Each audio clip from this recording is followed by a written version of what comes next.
Former Mike Pero Group CEO Mark Collins made a big change in his work at the beginning of this year. Appointed head of the charity ChildFund, he came in at a time when COVID had taken a heavy toll on the non-profit sector and had to change its way of doing things. NBR's Dita De Boni spoke to Collins and asked him how and why the revenue model had been changed. We are at our core a child sponsorship model, and we have been for many, many years, and it's a great model. It's a really great long-term funding model with deep connections between the children and the sponsors. However, we do have a slightly ageing population with that. The average age is around 65, and we were finding that we weren't getting the younger people wanting to engage in the same way. So part of it is around how do we engage with younger people. They have different things that they find that they want to fund, that they care about.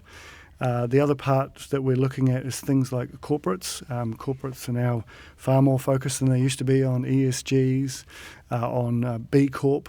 They're getting both shareholders and customers saying, what are you doing to make the world a better place, which I think is fantastic. So that is a piece of work that we're doing on top of that.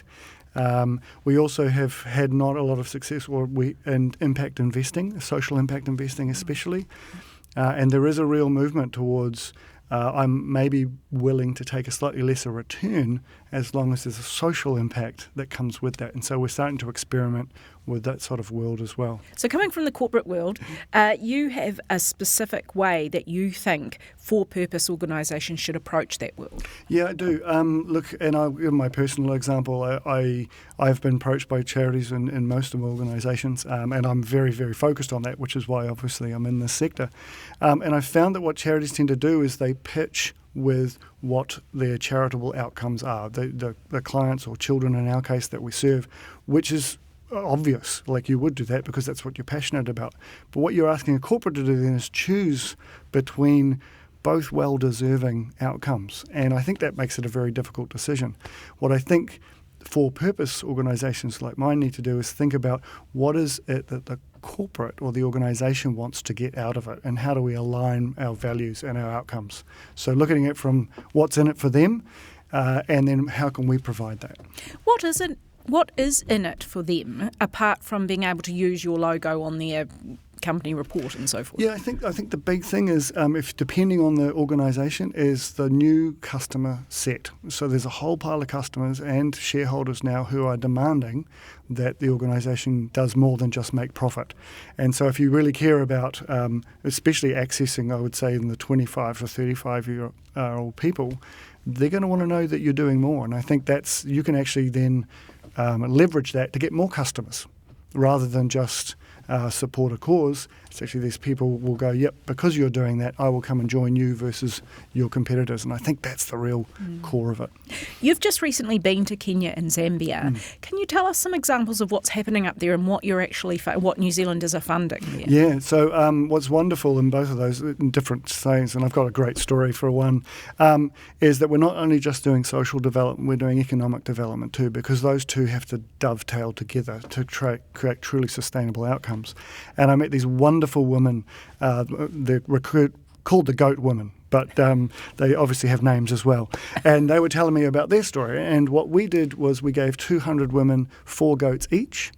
And the idea was that they bred the goats, they looked after the goats, and then they could create a sustainable income from either their milk or their meat.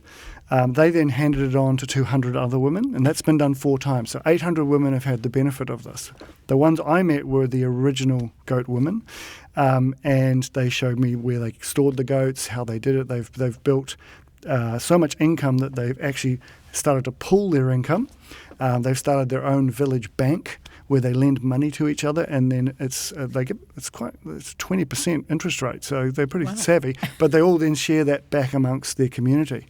Now, so many of those women's children, 800 plus about thousands of children, can now go to school.